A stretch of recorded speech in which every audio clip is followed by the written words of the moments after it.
Hello, everyone, and welcome to Your Cup of Joy. I'm your host, Ariana Joy Christie, and I am so glad that you are here. This is a space to inspire, to learn, to grow, and to challenge. Get ready to fill your cup and spread a little joy along the way. Hey, Erica Djossa, founder, CEO of Momwell, registered psychotherapist. Thank you so much for joining us. Welcome to Your Cup of Joy. Excited to be here with you and spend more time. We see each other around town and hang out a bit here and there. So nice to sit with you and connect further. Yeah. Yeah, thank you so much. I'm very, very excited for this conversation. I um just actually read your book. So Oh, for those of you that don't know, Erica's book Releasing the Mother Load, How to Carry Less and Enjoy Motherhood More is everything that title holds. And it hmm. was for me, I feel like even just reading the title of that book when I received it in the mail made me like sigh a little sigh of relief being like, okay, I'm not the only person who needs this, you know? Yeah. Yeah. So thank you. Thank you for writing this book. And I wanted to open up by starting to talk about the invisible load and what that really means, because I feel like your book really helped me to understand that and really then reflect on many different pieces of my life since becoming a mom and realizing why the behavior that I was having was happening. Hmm.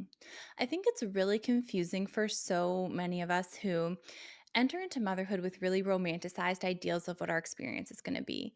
And Hmm. it's painted as like lovely and joy filled and, sort of romantic and idealistic. And while there are those moments, there are also a lot of heavy moments, dark moments, maybe ragey moments.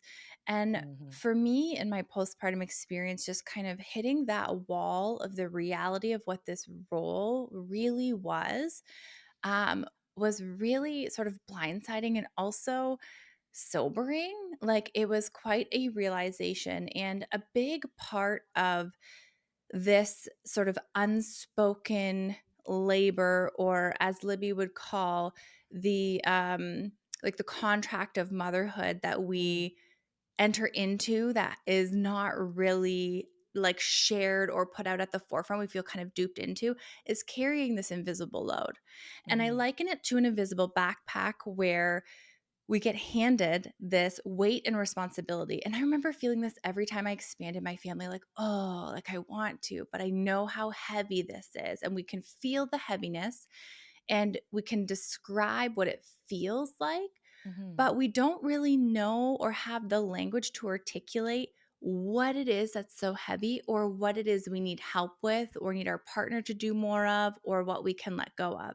So in this Totally. invisible backpack, we've got all of the like anticipating, monitoring. For example, I just had to turn over all of the clothes to summer clothes. Do we have like running shoes? Do we have sandals? Do we have hats? I need sunscreen in your bags, like all of the things to anticipate and then track and monitor. The actual Hmm. packing of the backpack, once all the physical items are here, is like a drop in the bucket. If I say, hey, hubby, can you make sure these things are in the bag? That's such a small piece of all of the cognitive and mental labor that's involved in making sure all of those pieces are running. And the fact is, Hmm. like, it's essential. So it's labor that has to be done. And we end up feeling resentful either of our partner or of our role when we're the ones left default carrying all of this labor. Very much so. I find myself often being like, I think I've said it like 6 times over the past week that my full time job is scheduling, just Mhm. scheduling our life because I have to think of, accidentally, I just realized this week that I thought soccer started after swimming, like after the swimming session was out, but there's a few weeks of overlap and now I've double booked my kids. Mhm. And I was so hard on myself. Like I was saying these terrible things, like the negative self talk is so bad. I was like, I'm stupid. I'm so dumb. How could I think this? How could I not have, looked in my calendar? And my husband's just like, yeah, okay. It happens. Because I'm Or going to sort like, it out. I'm going to figure it out. He doesn't have to, yeah. and Mhm. it's very difficult and it does lead to resentment. It's very that's, I think, kind of the hardest part. And in your book, there was a quote that said, "For moms who work outside of the home, coordinating care can be so extensive, it feels like another separate job." And I really, truly have said that so many times this month. So, how does somebody go about, now I've realized that, now I've understood that the scheduling is falling on me. How do I share some of that invisible load or even let go of some of it? Because I think some of it is control. Mhm. Well, one of the things that I started to realize, and one of the reasons I wrote the book in the way that I did, sort of for moms and unpacking our beliefs, was that I began to realize with my clients, they would set up systems and divide out Mm, labor. And then in like 4 or 5 weeks, they'd end up back in these default patterns. And as we began to explore what contributed to these default patterns that got them here to begin with, there are some shoulds and beliefs about what it means to be a good mom. There is a lot of measuring our worth in our role by these domestic and care tasks. So, for example, you're saying, I can't believe I messed up this schedule. Like, I'm this, I'm that. And we get really self critical. Why is the schedule so high stakes? Because to us it represents whether we're doing a good job in our role or not, right? Like we start to totally. like attribute these domestic tasks to our worth in our role, and Mhm, that's a really slippery slope because mothering is so far beyond tasks. Like mhm. and that's not what really makes or builds healthy thriving children, like whether their schedules are, True. like meticulously laid out. And so it's really some unlearning that we have to do because we see this, especially with the trad wife, content emerging and seeing how things are being rewarded. Like for example, I saw a TikTok video the other day where it's like, watch me build this sandwich from scratch over 5 days, and like they made the bread and they made all the relishes and they made all the stuff. And we fall into this trap that the more time and the more labor we put in, the better we are in our role, or the more beneficial it will be for our children. And Mhm, that's just some bullshit. Like, that is just not true. Like, it's mhm, not based on any kind of evidence or research. Mothering doesn't have to consume every piece of our identity. And so, mhm, really, when we're talking about letting go of some of this invisible load, or sharing it more equally with our partner in the home, we really have to get real with ourselves and go through some of this unlearning of like, okay,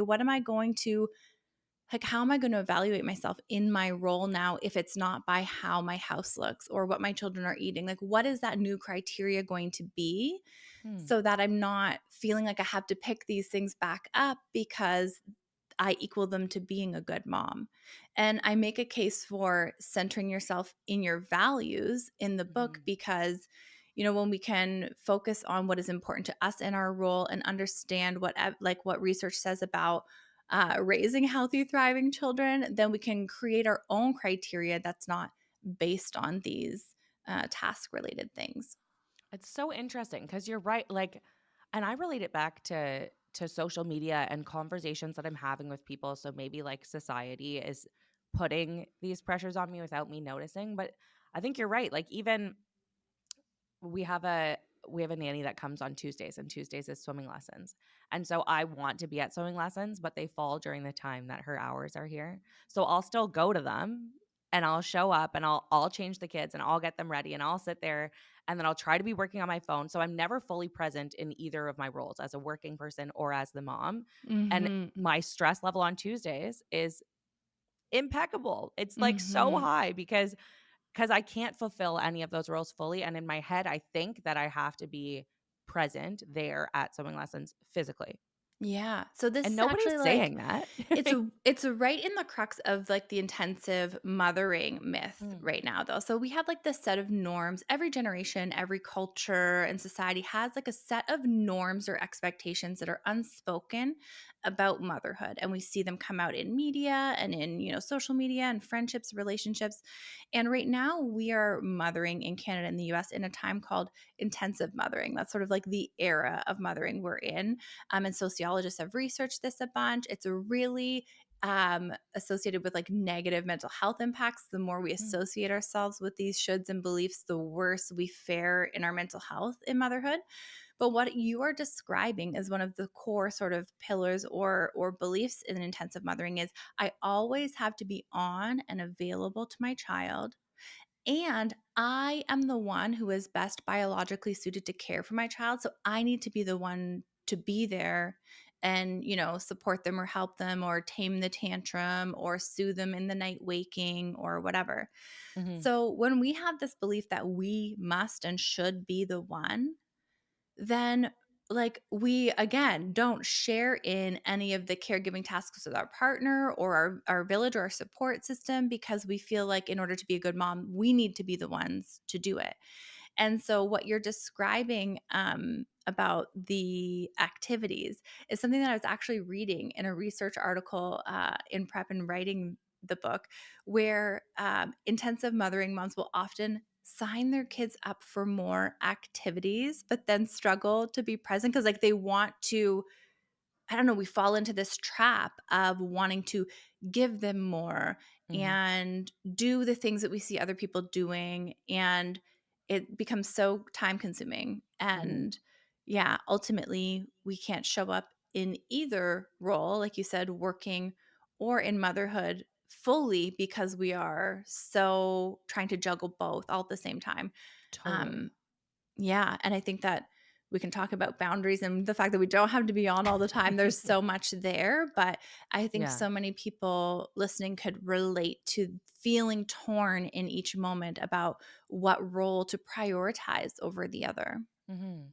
Or even you saying that, I feel like gives people permission to know that it's okay to not be in every single activity. Like, I'll talk to some of the moms after school and they'll talk about all these activities their kids are in. And I'm like, oh no, I didn't sign them up for that. Oh no, should they be doing that? Like, oh, I have them in a sport, but I don't have them in an art. Is that bad? When do I start music lessons? Like, you get overwhelmed Mhm. by it's almost like FOMO for your kids of like, what am I, not allowing them to experience at this age, and is this age the right age to do it, and it becomes so overwhelming. So I think, yeah, saying that it's not necessary and that every Mhm. activity doesn't have to happen even just gives us permission to really know that it's okay.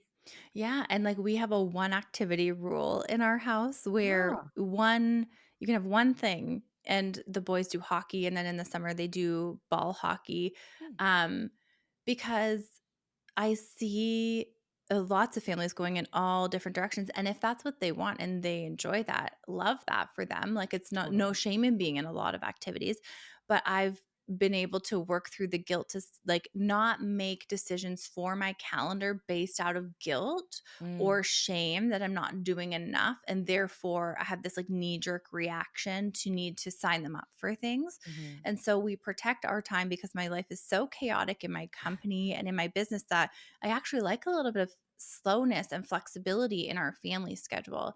But Mhm. it's really difficult if we don't know what our values are and what is important to us to be able to make those confident decisions because we feel like we need to sort of keep up with the expectations around us. It's so true. My husband, and I are very different. He is very, like, loves to be at home. I love to be social. I love to be out with people. And I feel like I kind of started to project that on my kids. Every weekend I wanted to have something planned. And it was about 6 months ago that he was like, I need more time at home. And I think our kids really enjoy it. And at that point in time, one of my children was having a really difficult time. He was quite young. He was 2, so maybe just turned 3. And so they're having a hard time communicating at that point anyways. Like, we're kind of learning their Mhm. communication styles, and I could never figure out, why he was having these big feelings, especially at night when we got home. And then one weekend, I really listened to my partner and I said, "Okay, like, let's just have the weekend at home." And we just spent the weekend at home, and wasn't Axel, my son, so happy? Mm.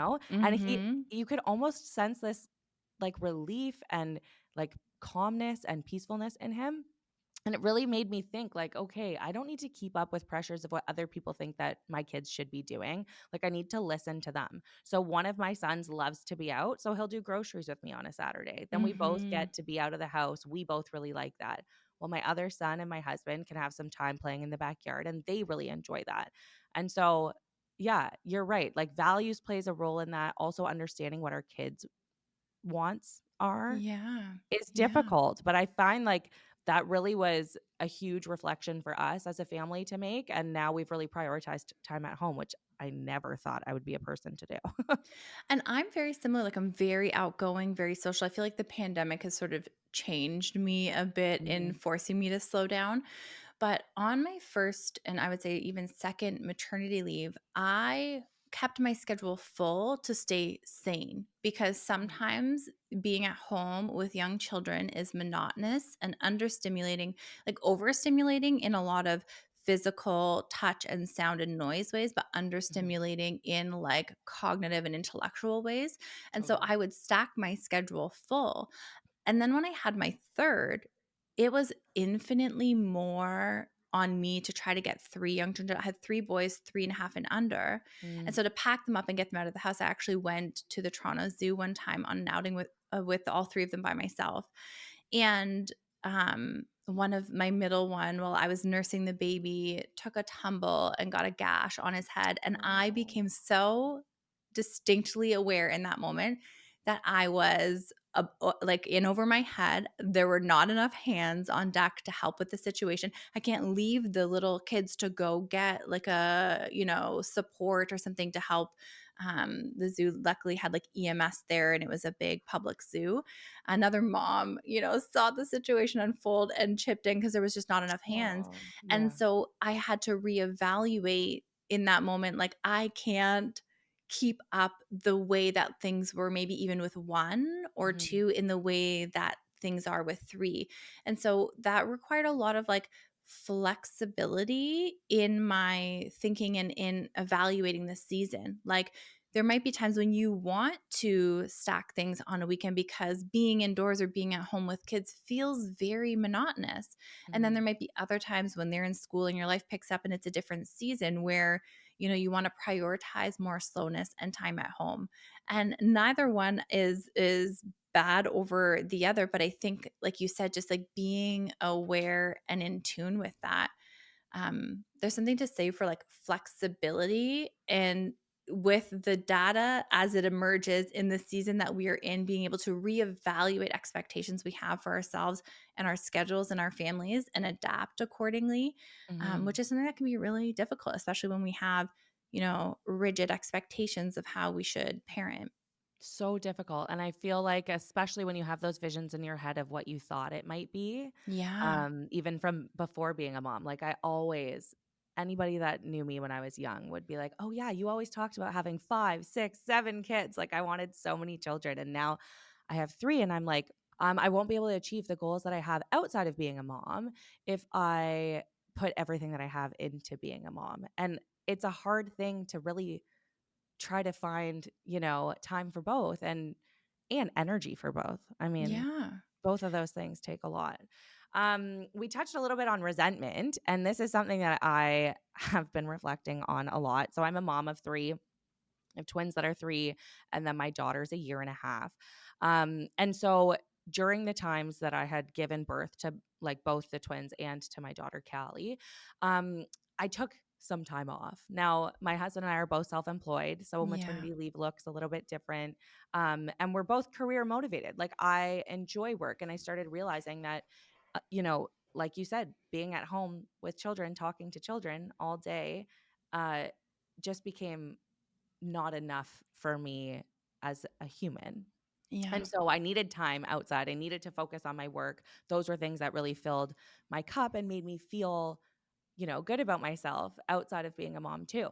And so when I was at home fully like in my mind on mat leave, I took on a lot of those household duties, cooking dinner, cleaning up, getting the groceries, taking care of the household, along with the care duties of taking care of the children, making sure that they are fed, making sure they're dressed, making sure the laundry's done, all of that. And as I started to make myself more into the work field, into my career, I didn't let go of those responsibilities. So I had taken on more while I'm, on this mat leave. And then now that I'm back at work and now that I'm putting more into my work, I still have those responsibilities. And trying to articulate that to my partner has been really, really difficult because even if I lay it out all on a piece of paper and we really go through, our roles and responsibilities, there's so much that falls into that. And it kind of touches on the invisible load again because a lot of those things aren't seen. He doesn't see me Mhm. go to the grocery store and come back with the groceries. The fridge is just restocked. He doesn't see me cook the dinner because I do it when he's at work. And so it's really definitely created some resentment on both parts, I think. So why does this happen? Why Mhm. why do we take on more and then not give more away when we take on other roles outside of the home? And how do we deal with that?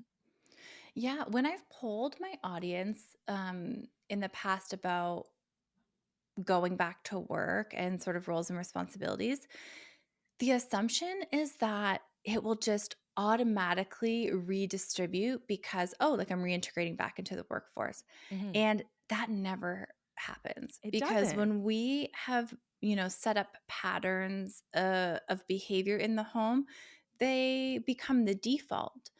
And one of the things that I have a hard time with, and I was very similar, like I really wholeheartedly wanted to be the perfect mom, quote Mhm. unquote, that I stepped so boldly into wanting to live out all of these myths and ideals and at the cost of my well-being and mental health, frankly. And Mhm.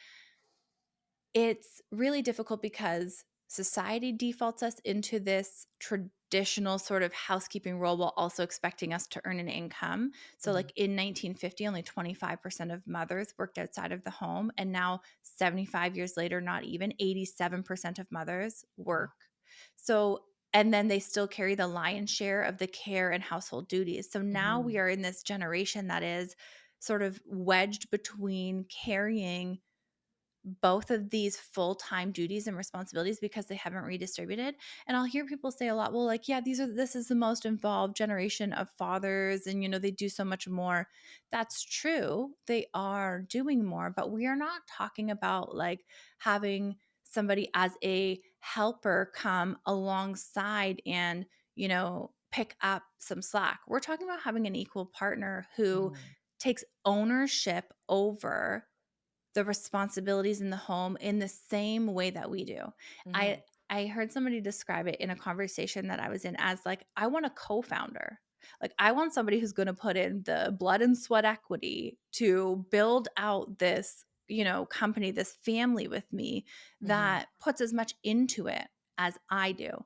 And when we don't feel that way and when we don't see that from our partner because they have not been sort of socially expected to put the same into the caregiving role and the household tasks that we have, of course, anger is a byproduct of that. Like Yeah. resentment and anger, are in the same bucket from Mhm. from my perspective. But the thing that starts to become like a bit of a trap and really tricky is just as we were socially sort of conditioned to step into this gendered role within the home, Mhm. so too was our partner exposed to their own social expectations.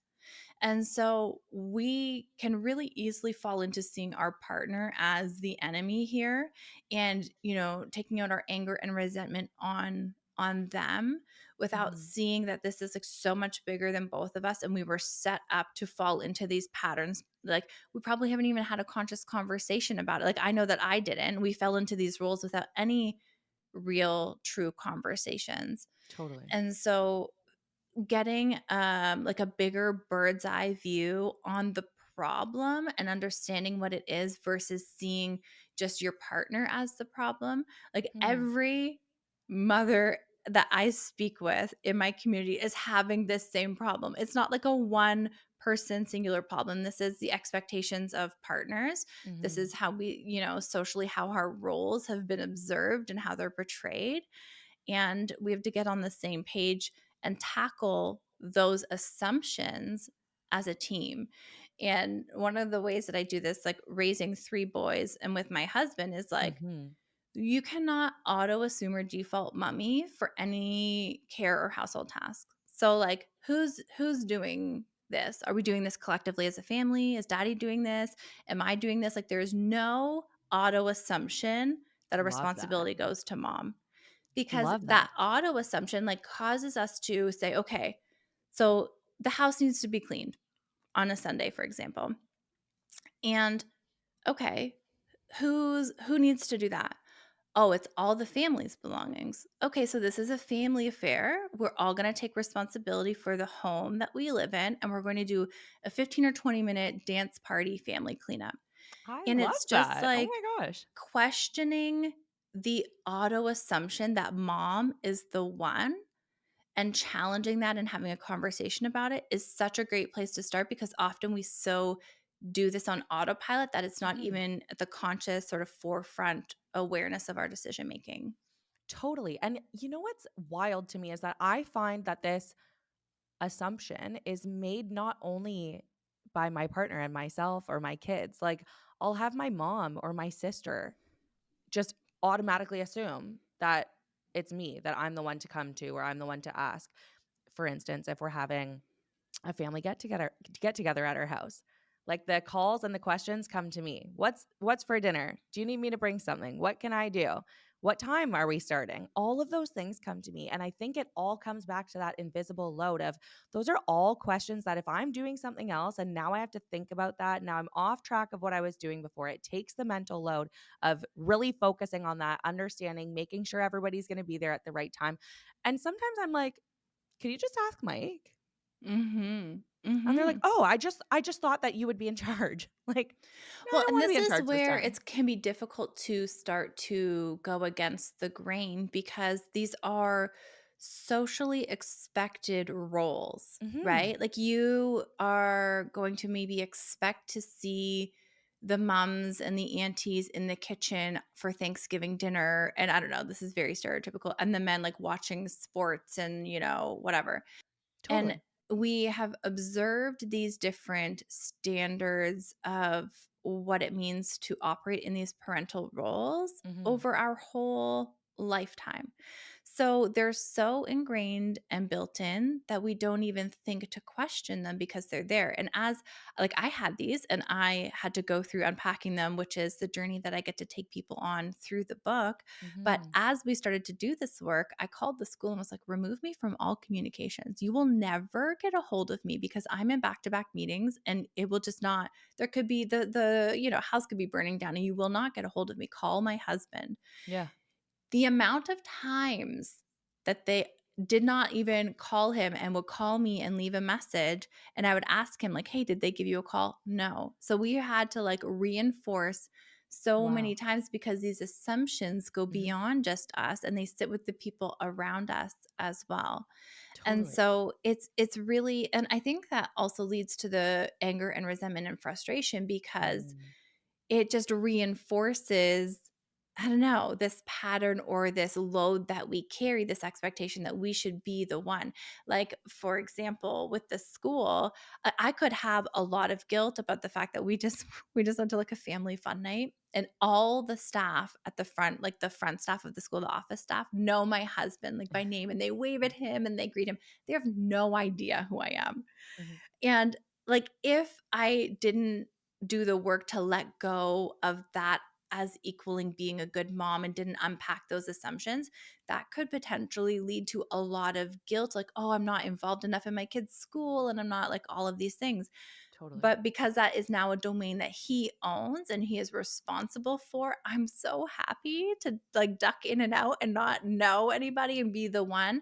But we had Mhm. to reinforce that boundary with the school so many times. I'm sure. Yeah. So even like when you and your partner are doing the work, there are kind of like these messages from society, whether it's family, school, daycare, etc., that kind of like nudge you back into your role, or sort of, I call it kind of like policing us back into what the societal norm is. Mhm. And so it's so important to be clear and be able to set those boundaries and stand that ground, because it'll lead to a bunch of guilt, like mom guilt, if we're not sure in those decisions that we're making.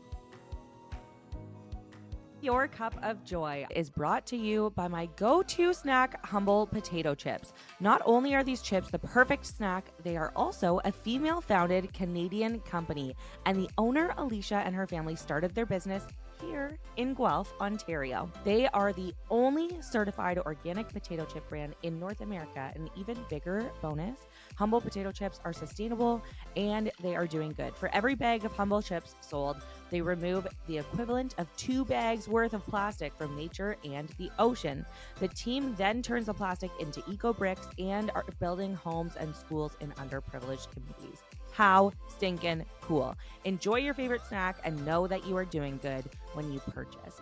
Do yourself a favor and mix my 2 favorite flavors, ketchup and barbecue, for the best snack ever. Enjoy. And I think the comparison part is hard too, because you were talking about how, um, they're saying that fathers are so much more involved nowadays than in previous times. And while I agree with that, it is still hard to be like, okay, great. Like now I should be happy of every time he changes a diaper because maybe like my grandpa didn't change diapers. Like to me, that's not I didn't sign up for that. I didn't sign up for a partner who every time he did something is going to be like praised for it. Great that they're contributing, but it is a bit difficult. And sometimes I'll have this conversation with my partner and he'll say like, oh, well, I do way more than my friends do. Mhm. And I'm like, yes, you do. But that is not like, that's not the minimum standard for me. That doesn't make me be like, oh, yay, like, good job. That's a requirement for me because our household Yeah. is together. We're a partnership. And so how do it's difficult to almost like train our minds and understand and learn that we don't need to compare to other people. Or like in your example, for instance, maybe all the other moms there were saying hi to the front staff and they all knew them. And it is so easy to compare and say, "Oh, should I have been doing that?" or praising ourselves for saying, "Oh, I am doing that." Um Mhm. and I think the comparison piece is so difficult, especially when everything is projected on social media now. Yeah, it's interesting because, like, I think that it is so natural to want to have a criteria by which we evaluate ourselves in our role and whether we're Mm, doing a good job. Like, that feels like a very human desire to sort of have a marker of how we're performing. mhm, I think what gets really dangerous is when that criteria has been defined externally by others and not by us internally in our values very consciously. mm, So when it comes to comparing, essentially, I'm over here living in my values and what's important to me as a mom. And you might be over there acting out your role in the way that is important to you. I don't need to pick up your values and put them in my bag and carry them along with me because they're just not in alignment with what is important to me. And that mhm. doesn't mean I'm a bad mom and it doesn't mean I'm failing. It means like I'm just not going to prioritize activities or whatever that looks like, right? Totally. So, really, one of the ways to guard against comparison is to be firmly rooted in your values and be confident in the decisions that you are making. Mhm, And when it comes to partners, I mean, like when the bar is on the floor, it's pretty easy to maybe outshine our friends. But it all to me comes back to like I picture this invisible backpack and I have this reel where I have it filled with all of these blocks. And you pull a block out and realize your name is on this task. Who the hell put my name there? I didn't put it there. Like, did you forge my signature? Was I auto subscribed to this task? Like, yeah. how did this get in my backpack?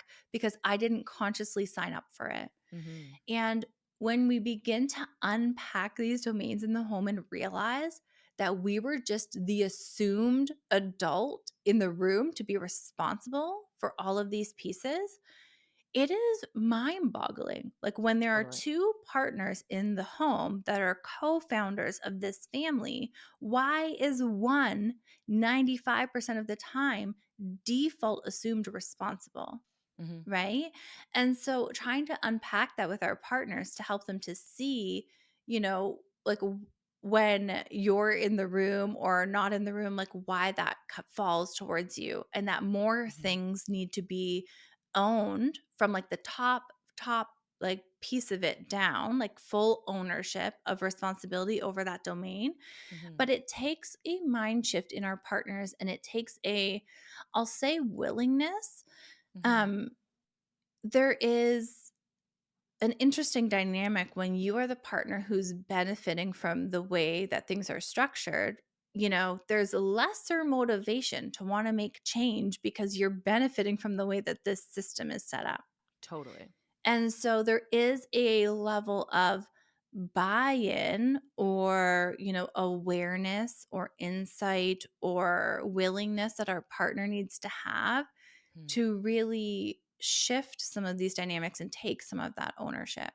For sure. Totally. I love in your book how you talk about um a task not just being, the finishing part. So like feeding, not just feeding the baby. There are so many other steps and pieces that come into that. And you split it into three parts: anticipating, research and planning, and managing. And so Mhm. when I was reading that, one thing that I kept coming up for me and thinking, one instance where I really understood that is from early postpartum days.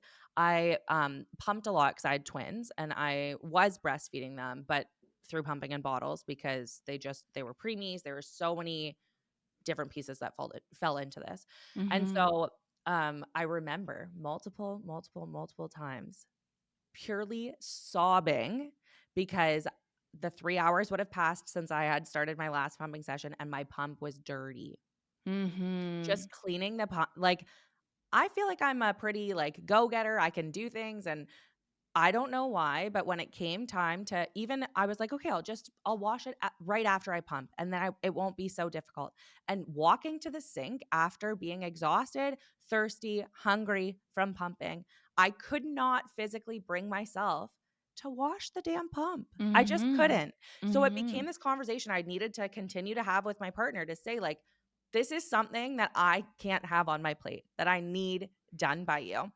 I could handle the researching. I could handle, setting up the pump. I could handle measuring and writing everything out, but the physical task of washing the pump could not be done by me.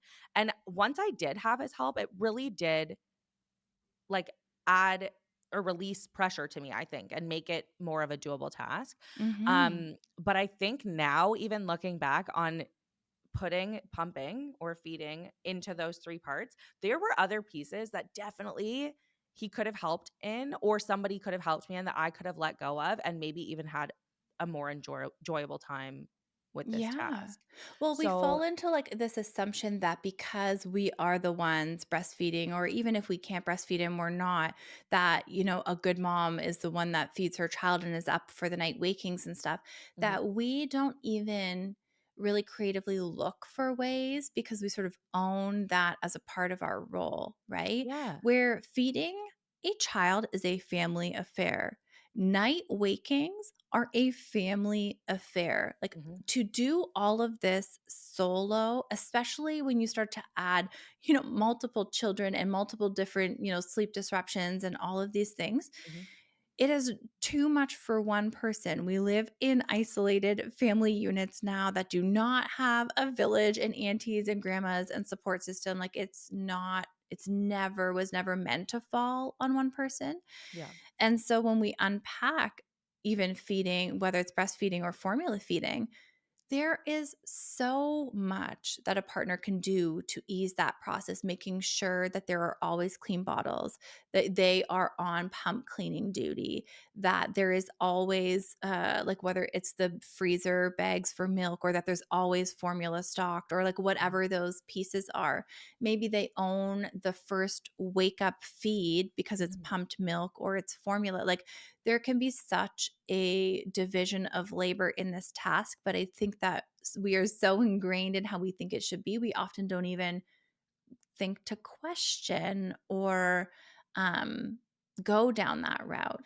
And so I think it's so important. And I like now I've learned all of this and done all this work sort of post children. If I were to have another child, which I'm never going to do, but if I were, it would be so different. My expectations would be so different. I would mhm, combo feed and like do things to protect my sleep and my mental mhm. health and well-being. There's so many things I would approach differently, and a lot of that would include integrating my partner in so many different ways. Totally. And I think a lot of time too, postpartum, people want to help. Like they're I was very lucky. My mom really wanted to be involved, and twins is like it was very difficult for me. Feeding was Mhm. so difficult. No matter what way we fed them, they were tube fed for a while, and that was hard in itself.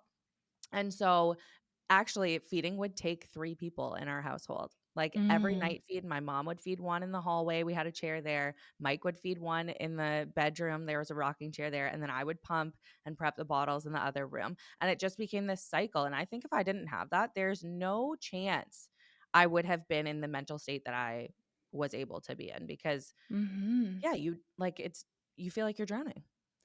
It's Well, absolutely yeah, wild. and, like, the sleep deprivation, like, sleep is such a cornerstone of our mental health, like, I have a whole Mhm. free, maternal sleep plan prioritizing Huh. ways to protect your own sleep because I think that we really fall into the trap of, like, "Oh, well, I want to get baby to sleep through the night so that I can sleep," rather than separating out our sleep from theirs and making a Mm. plan for that separately because it's incredibly protective for our mental health to have a Mhm. plan in place to ensure that we get some sleep and some rest. Totally.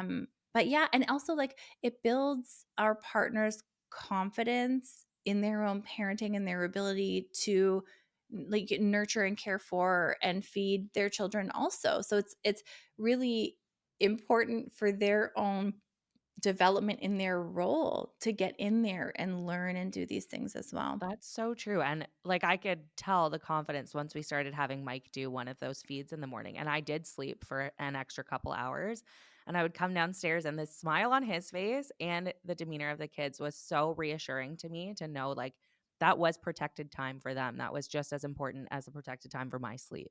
So, I Mhm. do love that.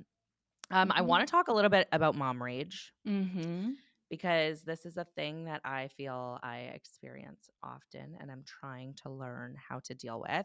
And it's a hot topic online. I hear the words mom rage often. Um, and I like if I reflect on the last 5 arguments I've had with my partner where I've raised my voice, he has said to me every single one of those arguments, like, why are you so angry? Oh, you're mad. You're angry. And I remember the first time I was like, yeah. Why am I angry? Or like, am Mhm. I angry? Like, why am I displaying this emotion so easily? Like I was really Yeah. triggered and yelled and was very angry. And then the second and third and fourth and fifth time, I was like, yes, I am angry. Like, of course I'm angry. How could I not be angry? And it becomes Mhm. this thing where it's now this like I am angry. When we Mhm. have an Mhm. argument, when we articulate the things that I've been holding on to and feeling, I'm mad. Yeah. So, where does that rage come from? Because it is, like, unlike anything else. Yeah. It's one of the things that I hear so commonly in my community is like this uncharacteristic anger that happens in motherhood that I wasn't angry before. I never yelled, I never raised my voice. I was not an angry person and now I feel so irritable. I Mhm. snap so much more easily.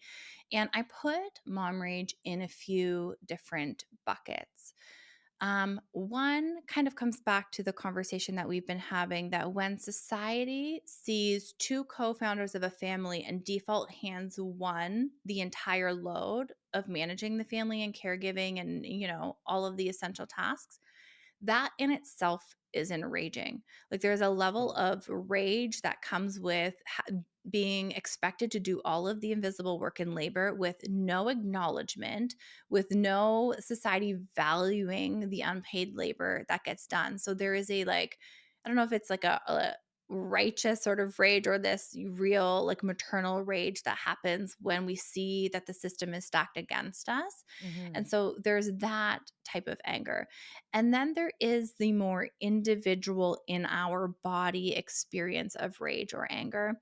And this can come up in a couple of different ways. One, there is something called postpartum rage, Hmm. where we, before baby was born or maybe before we were pregnant, depending on when it starts, felt like we had a good handle on our anger. But then we start to feel this undercurrent of irritability and frustration in the background a lot of the time. Yeah. And it's uncharacteristic. It doesn't feel like us. We're maybe conflict seeking or more sort of hostile towards our partner than we usually are, and or maybe our other children. And oftentimes it is linked to postpartum depression or anxiety. Mm, So, anger in the postpartum period is one of the most commonly overlooked symptoms of depression or anxiety in the postpartum period. how interesting. So, if I'm working with a new mom who is still in the postpartum period, which is 12 months after a baby is born, and I'm hearing this like real undercurrent of irritability, like even before we kind of open our eyes, irritable, Mhm. then it's like spidey senses going up for Mm, screening for depression and anxiety. yeah. Now, we can have anger without having depression or anxiety as well. And part of this kind of comes back to the societal piece and the expectations of ourselves. So Mm. mothers are expected to be nurturing, kind, patient, loving, warm, gentle, all of these things. And the environment in which we are mothering is like not conducive to being the most zen person. It's overstimulating, it's loud, we are having to help regulate tantrums, and it will evoke all kinds of overstimulation and emotions in us. And because expressing anger or getting frustrated is so, I would say, like taboo for mothers, we Very. often don't acknowledge it and don't deal with it and sort of suppress it or, ignore it. By the time we acknowledge that we are angry, we are in like volcanic erupt mode, Yeah. right? Yeah. So this is like that conditioning where we have to put everyone's needs before our own, and we need to be selfless, and we need to do all of these things. And when we constantly put ourselves last and we constantly deprive our needs from being met, that pressure, like we're just shaking that pop bottle of that anger and that pressure. And if we Mhm. don't learn how to set boundaries, if we don't learn how to meet our needs, and if we don't learn how to identify our anger, like when the engine light comes on versus when the whole car is like up in smoke, then we are going to go to this heightened level of anger and rage every time because we haven't, you know, tuned into or paid attention to our cues earlier on. So it starts to step into this like self regulation skills type of space where um, we need to be in tune with our bodies and learn how to regulate that anger. I think that's the hardest piece for me is regulating because I think all those things that you were saying are what lead like it's like a volcano, like you're okay here. I'm a little bit overstimulated. Now somebody is yelling. Now somebody's asking for me. Now I have this happening. Now I have to pee. Like often I'll say to my husband after everything has calmed down. Like, hey, just so you know, like one kid was saying mummy, mummy, mummy, mummy, mummy, mummy. The other kid was throwing something at somebody's head. Then one kid got hurt. I have to pee. Like all I've Mhm. wanted to do for an hour is pee. I have a baby on my boob all while this is happening, and dinner's not in the oven, and I just saw that it's 5 o'clock. Mhm. Like it's like Mhm. all those things at once. Like, of course, it's gonna have to explode at some point. And so it's the overstimulation. It's no doubt the invisible load on top of it all, and then having just our basic needs met. It sounds so Yeah. I often say, like, I'm a grown adult and I can't take care of myself. How do I keep 3 kids alive and I can't even look after, you know, Well, just it's like myself? not socially, like we are not taught to take care of ourselves. We're taught to Mm-mm. martyr ourselves. And so you only have so much capacity in your day. Like think of your capacity as like battery charge on your phone. Mhm. You it's becomes impossible to run on no battery. And if you do it and you push it and you do it long enough, we drive ourselves into burnout or worse because we are Mhm. not paying attention to our body. But we are not taught to because we're taught to martyr ourselves and put everybody first. And And yeah. so, learning to tune into our needs, learning to be in tune with our charge on our battery throughout the day, and do little things, even that put a little bit of like restorative charge back in. For example, without fail, dinner time and bedtime routine are always wild in our house. Wild. Like, like wrestling and ninja training and fighting over everything, and of course, I worked all day, I'm tired, I'm hungry, and so one of the things that like protectively I've learned to do proactively is feed myself before even dinner begins, before I go So get the kids smart. from school, because if I'm hungry, I am that much more sort of trigger happy with my frustration. So, And so, so like, smart.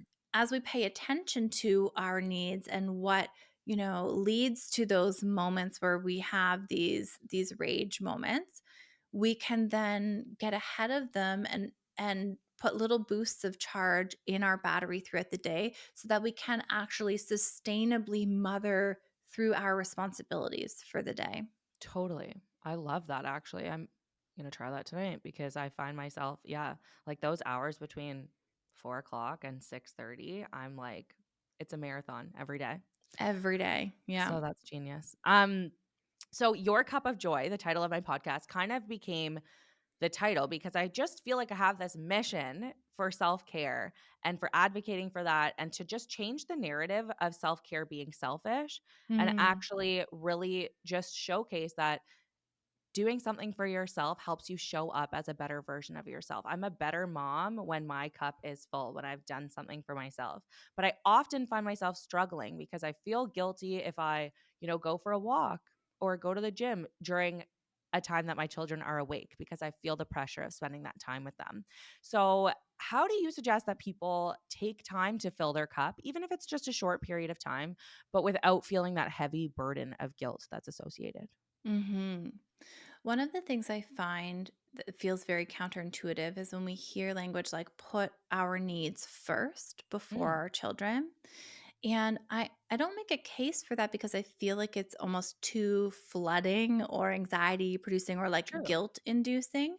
Uh-huh. That it's like, what if we just put our needs on equal playing field? Like, what if we just gave them a seat at the table alongside our family as equal priority and tended to them in the way that we tend to our families? So, Hmm.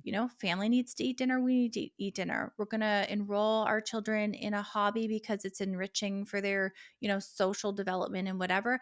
Maybe we're going to evaluate a hobby for us that we can do that Hmm. enriches our social, relationships and development.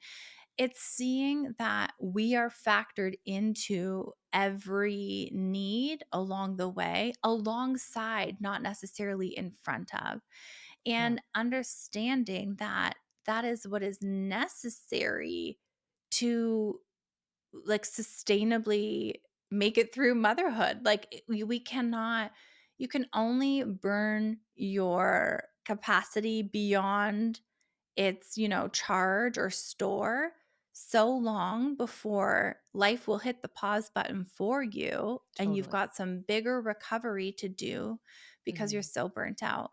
And Yep. understanding also like doing this for yourself is important. It also makes you a better mom for your children. Mhm. Research shows us that one of the things that predicts a happy, like well-adjusted child is a happy and a well-adjusted mom. Aw. And being able to understand that taking care of ourselves is also by proxy taking care of them and showing up more in a, more full way for them Mhm. can help give the boost we need to get moving in that direction. Totally. I love that idea of looking at it more like an even playing field because even just before I was like, "Oh, I can take care of 3 kids, but I can't take care of myself." So, you're right, just putting that on the same field is such an interesting perspective to have. I love that.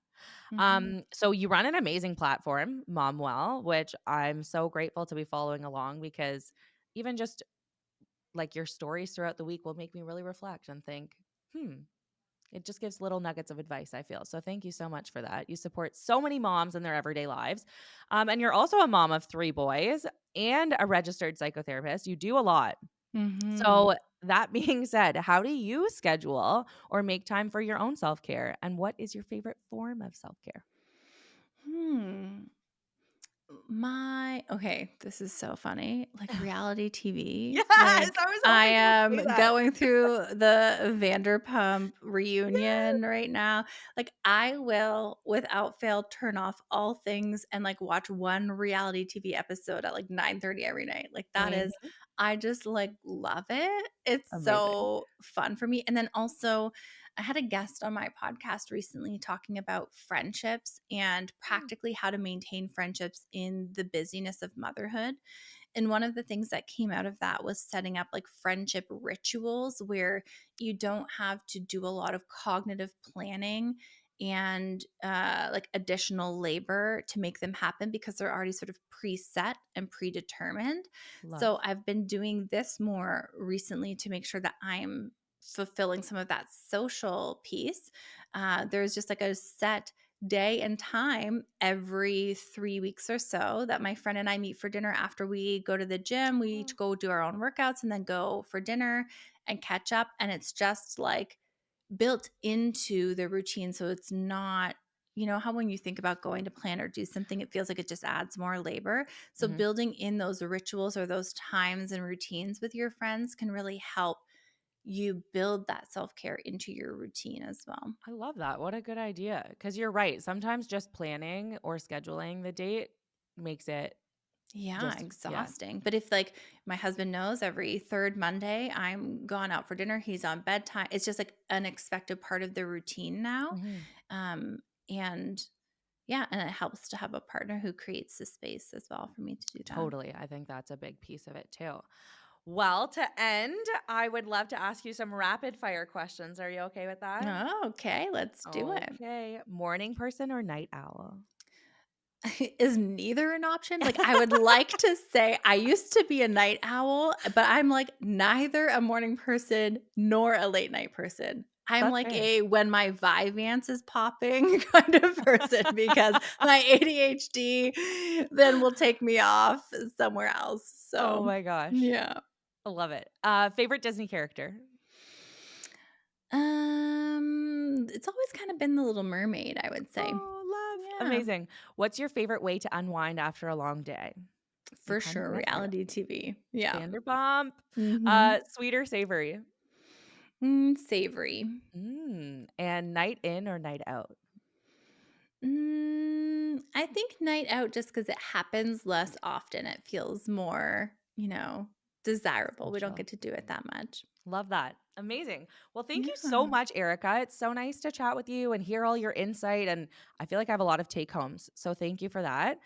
For everybody listening, you can find Erica at her Momwell website, momwell.com. Her book website, ericadjossa.com. That's ERICADJOSSA.com. And on Instagram at Momwell. You can also find her book, Releasing the Motherload, where books are sold. And I highly suggest that you get yourself a copy because it has really changed my perspective and been so insightful for me. So thank you Hmm. so, so much, Thank Erica. you. Thank you so much for having me. That was awesome.